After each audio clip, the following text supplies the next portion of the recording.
ভুয়া ভুয়া স্লোগানে কম্পিত হলো মাইলস্টোন স্কুল ও কলেজ। মাইলস্টোনে গিয়ে শিক্ষার্থীদের তোপের মুখে আইন উপদেষ্টা ও শিক্ষা উপদেষ্টা।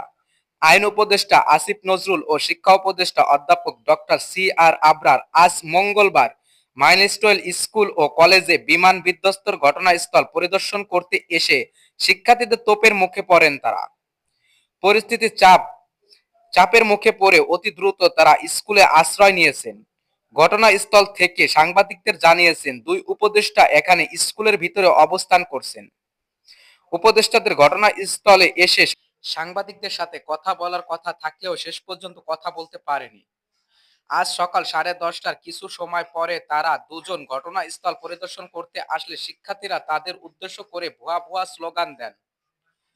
উপদেষ্টাদের প্রতি শিক্ষার্থীদের রাগের অন্যতম প্রধান কারণ, তারা এইচএসসি পরীক্ষা পেছানোর ঘোষণা দেরিতে দিয়েছেন। সেই সঙ্গে শিক্ষার্থীরাও মনে করছেন সরকার নিহত ও আহতদের নিখোঁজদের সঠিক সংখ্যা আড়াল করছেন। এদিকে ৬ দফা দাবিতে শিক্ষার্থীদের এই ৬ দফা যৌক্তিক দাবি বলে মনে করছেন অনেকে। প্রথম দফা, দুর্ঘটনা নিহতদের সঠিক নাম ও পরিচয় প্রকাশ করতে হবে। আহতদের নির্ভুল ও পূর্ণাঙ্গ তালিকা প্রকাশ করতে হবে।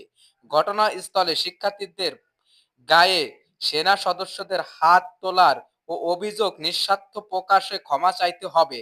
নিহতদের প্রত্যক্ষ শিক্ষার্থীদের পরিবারে বিমান বাহিনীর পক্ষ থেকে ক্ষতিপূরণ দিতে হবে। বিমান বাহিনীর ব্যবহৃত পুরনো ও ঝুঁকিপূর্ণ বিমান বাতিল করে নতুন বিমান প্লেন চালু করতে হবে। বিমান বাহিনীর প্রশিক্ষণ, ব্যবহার ও প্রশিক্ষণ এলাকা মানবিক ও নিরাপদ স্থানে দূরবেশন করার কথা জানিয়েছেন এবং পুনর্বাসনের কথাও তারা জানিয়েছেন। হয়তো সরকার তাদের এই কথাগুলো যৌক্তিক দাবি হিসাবে মেনে নিবে বলে মনে করছেন নেটিজেনরা। তবে এ বিষয়ে তারা এখনো দাবি চালিয়ে যাচ্ছেন। গতকাল রাজধানীর দিয়াবাড়ি উত্তরা সংলগ্ন মাইলস্টোন স্কুল ও কলেজে এক বিধ্বস্ত বিমান এসে পড়েন। বিমানটি আগুন মুহূর্তের মধ্যে ছড়িয়ে ২৭ জনের মতো এ পর্যন্ত নিহত সহ অনেকে আহত হয়েছে। শতাধিক আহতের মতন শিক্ষার্থীদের এই পর্যন্ত পাওয়া গেছে। যারা নিহত হয়েছে তাদের মধ্যে ২-১ জন বাদে সবাই শিক্ষার্থী ছিলেন। রাজধানীতে শোকের ছায়া।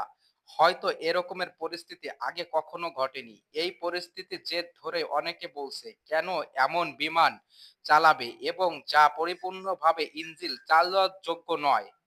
তবে ফাঁকা স্থানে এবং নদী সংলগ্ন বা সমুদ্র সংলগ্ন স্থানে কেনই বা ট্রেনিং সেন্টারের বিমানগুলো উড়ানো হচ্ছে না বলে অনেকের দাবি করছেন। তবে হয়তো এসব দাবি নিয়ে এখনো বিমান বাহিনী থেকে সম্মুখে কোনো কথাবার্তা তারা বলেননি। অবশ্য আশা করতেছেন তারা এ বিষয়ে পদক্ষেপ নেবেন এবং এই ৭ দফার মধ্য দিয়ে এ কথাগুলো উঠে এসেছে শিক্ষার্থীদের। তারা ৭ দফা চালিয়ে যাবে। জীবনের দর্পণ টিভি, তামিম শরীফ।